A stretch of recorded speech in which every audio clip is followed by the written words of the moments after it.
Nerve supply. Nerve supply of the submandibular gland. This nerve supply is common for the submandibular as well as the sublingual gland. It has the parasympathetic, sympathetic and the sensory.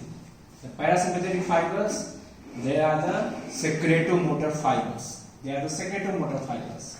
If you remember the facial nerve, then this tract is easy to understand. It is a superior salivatory nucleus situated in the pons. From these fibers, it is the nervus intermedius. What is nervus intermedius? It is the sensory root of the facial nerve.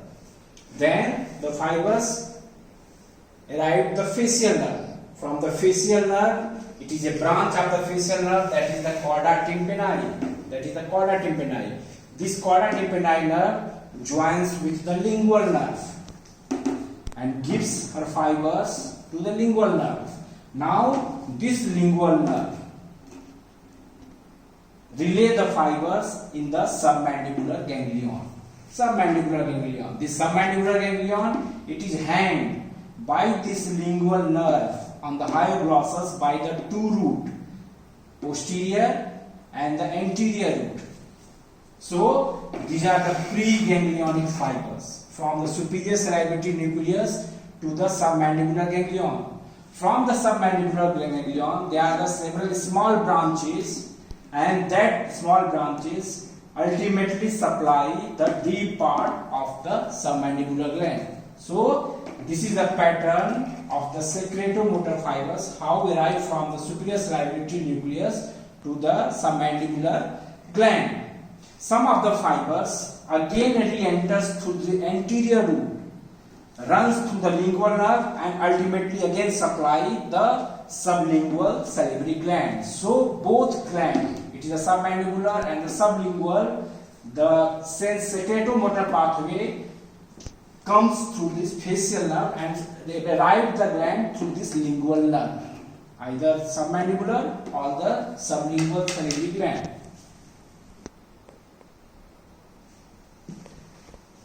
Now after the parasympathetic, it is the sympathetic fibers. These sympathetic fibers are vasomotor in the nature, and they also responsible, carry the fibers which is responsible for the thick secretion of the gland. These sympathetic fibers are basically the postganglionic fibers. They are the postganglionic fibers. They emerge. They emerge from the T1 fibers. These T1 fibers, it is the preganglionic.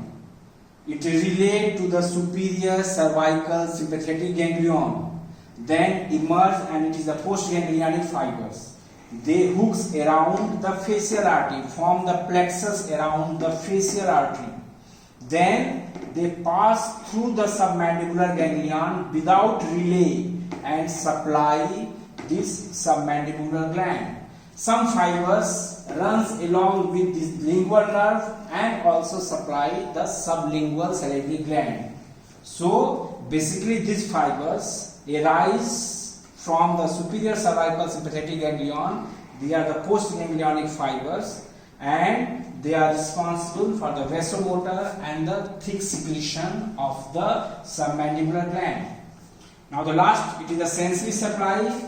This sensory supply is by the lingual nerve.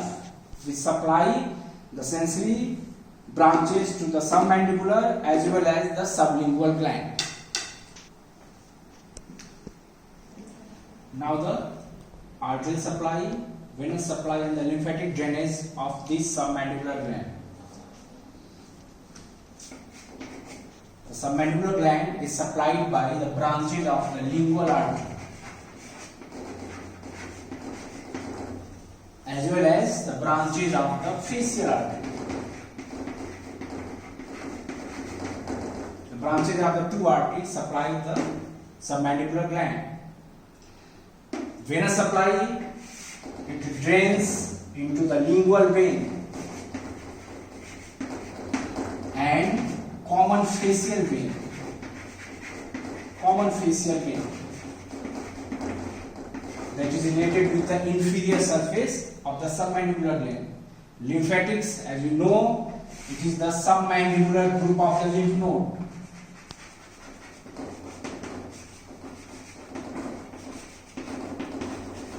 This group of the lymph nodes are embedded in the inferior surface of the submandibular gland. The gland drains into this group of the lymph nodes. From this, that lymphatics drains partially into the jugulo-digestive and mainly into the jugulo-homohyoid group of the lymph node. Jugulo-homohyoid.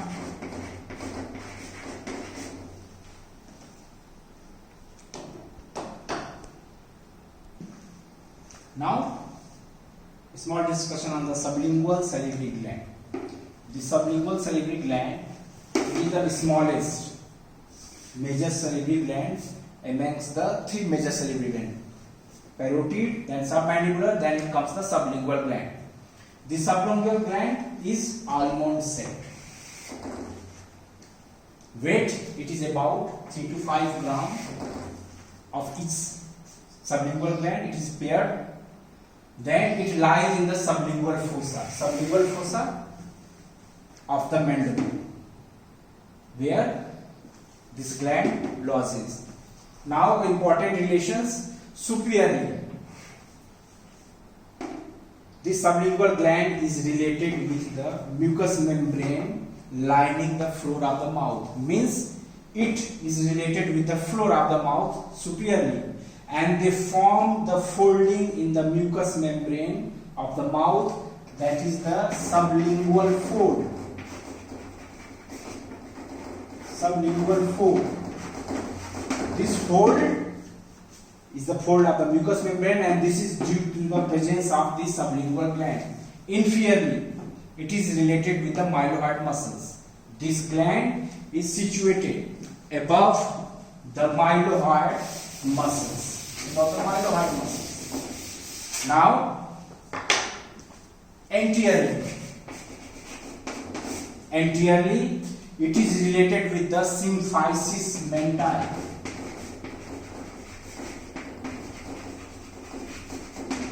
And the sublingual salivary gland of the both sides comes close to each other anteriorly. Posteriorly,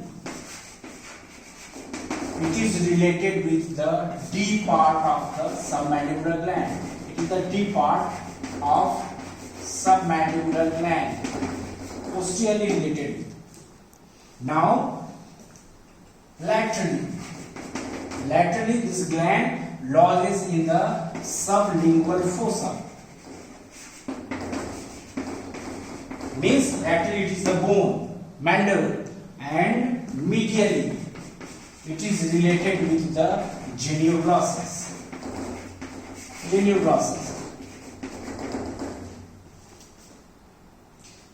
This sublingual salivary gland has 8 to 20 ducts. 8 to 20 ducts. Most of the duct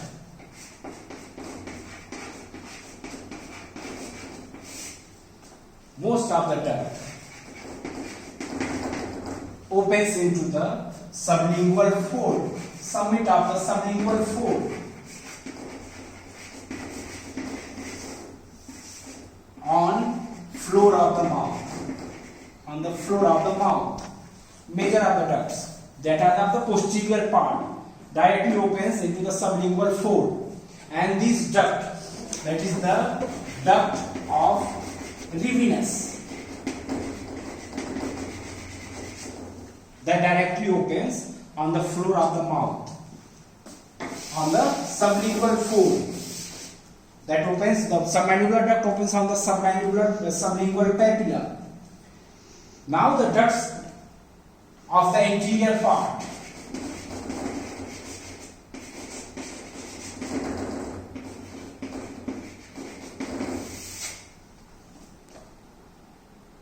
Unite to form the sublingual duct, and they opens into the submandibular duct. So Major ducts of the sublingual gland directly opens on the floor of the mouth on the sublingual fold, and some ducts unites and drains ultimately into the duct of the submandibular gland, that is the Wharton's ducts, and it is the duct that separates the gland from the lingual nerve. Now let's see the nerve supply of the sublingual gland. It is the same like the submandibular gland. It is the parasympathetic, sympathetic and the sensory. Sensory by the lingual nerve, while the parasympathetic by the facial nerve, submandibular ganglion, and the sympathetic, that is the postganglionic fibers, through the facial artery. Arterial supply same like the submandibular. It is the lingual artery and the facial artery branches supply. Venous drainage drains into the lingual veins and a part into the facial vein, common facial vein. And the lymphatics, the sublingual glands drains into the submental and submandibular group of the lymph nodes. Submental lymph nodes present in the submental triangle. Submandibular related with the submandibular gland and ultimately drains into the jugodigestic and the jugulo-omohyoid lymph nodes. Natural